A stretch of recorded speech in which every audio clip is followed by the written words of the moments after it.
So that's, vortex on the body.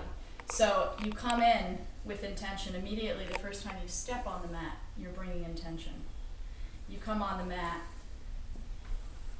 and you're acknowledging the space. So I'm acknowledging the four corners.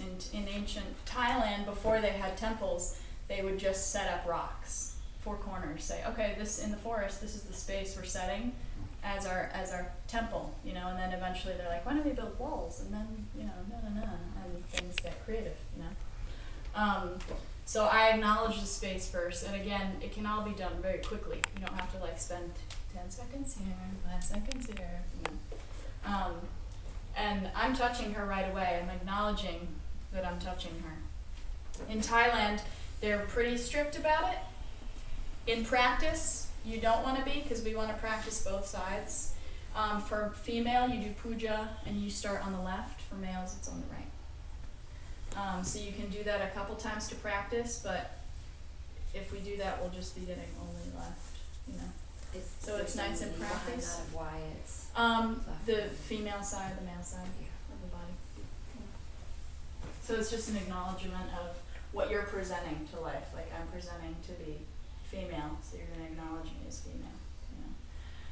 Another thing with instruction, with whoever's teaching, to always be here and around. So part of class is going to be you guys moving so that you're never behind the teacher.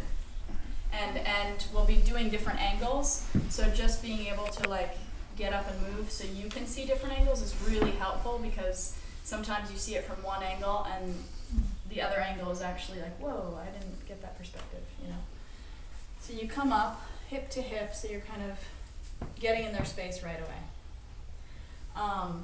And it's a good thing, because it's about connection and engaging the energy. So then the seek refuge, or the why crew. The why crew is the acknowledgement of the lineage, is the acknowledgement of, I got this from somewhere, it didn't just appear to me. I'm honoring my teacher, I'm honoring his teachers, I'm honoring, and not just in Thai, I went to a massage school and learned, I'm honoring all the teachers that have gotten me to this point, including myself.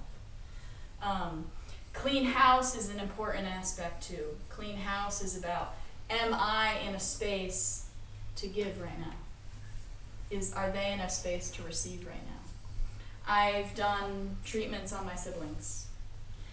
I've decided not to give a treatment one time because I wasn't in a space, because baggage, whatever, stuff came up, and I knew if I do this, I'm not going to be present enough with this person, with their fears in their body and their injuries, to be there. And so for me, it was up to, you know what, this evening, I'll commit to doing it this evening. Right now, I need to work on my shit. I can't be there for you.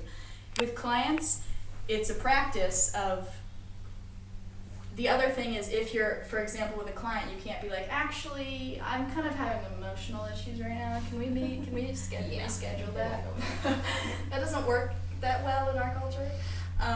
So in that case, what you do is, again, you find that another part of yourself and commit to that part, saying, okay, I have stuff going on right now. Remind me later that we need to deal with this.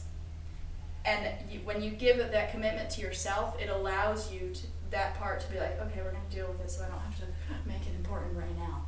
And so then the commitment is you actually do deal with it, so that they remember that part of yourself is like, you kept your promise. Okay, we'll do this again. We'll give you your space so you can be with other people. So yeah, for me, it's usually been siblings where there's more leeway, and another time I was working on a sibling and an issue came up that she had with me from the past, and so then it was like, okay, now let's go into, do you want to do some tapping, which you guys will learn? Okay, let's do it. And she's like, okay. So we stopped all the Thai yoga, we went into a session of tapping, and afterwards I was like, do you want to continue? She's like, yeah. And it was a huge breakthrough in our relationship, which neither of us were expecting, but it was that listening, okay, neither of us are in a space to continue this, right, this technical work. Let's go into another space and try something else, The petition and prayer, again, is that that mantra that you can create for yourself, or if you can't think of one, to find one. May I end the cycle of suffering for myself and others, but it's the prayer of may you be well now. It's that agreement that we're making with the person. I agree with you that you can be well. Some people it's really helpful to say it out loud, some people quietly. And then the fifth one is where it starts, where you start the listening. And again, you can read more of the details. It'll give you like questions about like how to listen to the breath and how to listen to the heart and the peristalsis. Those are the most obvious rhythms in the body to begin with. And then as you work with those, you can get deeper and deeper. But a lot of times we want to go to the most subtle first, you know, but in order to get to the subtle, you have to work with the physical, because if you're not willing to be patient enough to work with the physical, then it's going to just be blocked. It's going to possibly block you. And every once in a while, we all have that like flash of open and we see stuff, you know.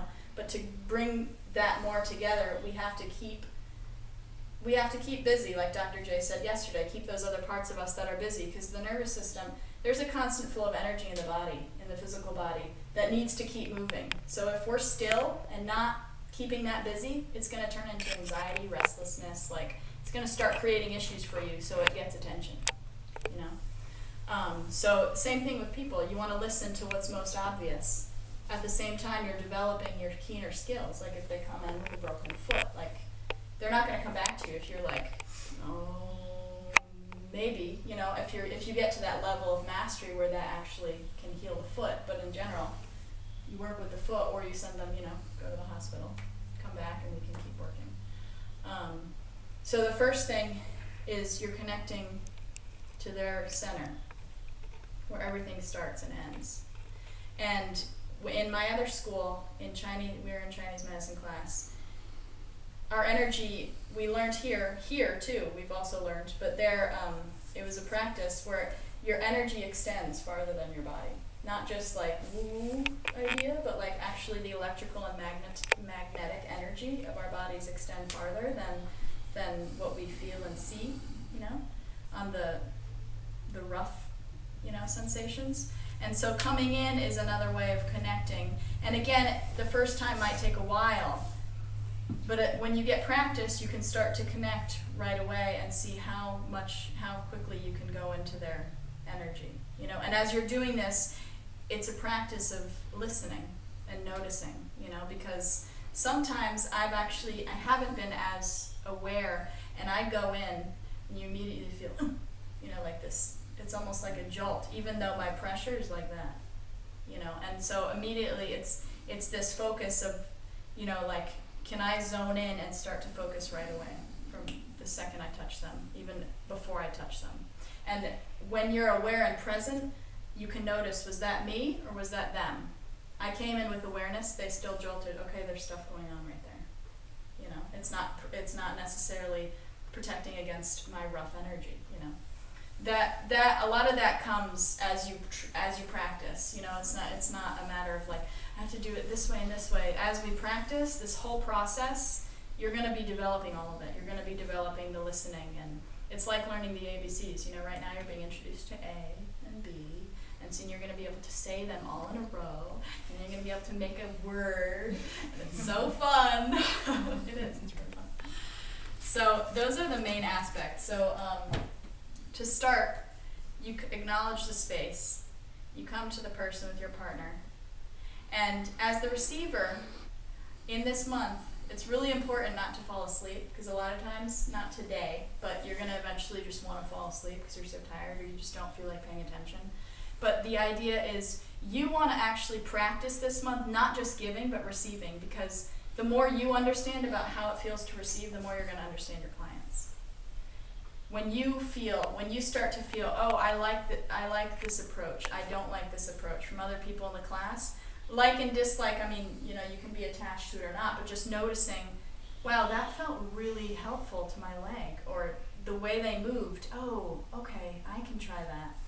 So it's an exercise just as much being on the mat, laying down, as it is to be the person practicing giving, you know. So to start, we're going to get partners, and one person's going to be on the mat. You're going to come in, do your thing, and then come out The transition from there to there is to come between the legs. And then come here, and then switch partners. So first, we'll do that switch. We'll come back together, and as you do it, notice. What do you notice? You know, you can close your eyes as the receiver. When did you feel them come in? You know, and don't spend too much time. Like, you don't have to spend 10 minutes going down. You know, just kind of do it to kind of get the sense. It doesn't matter if you feel it or not. You're not a bad person.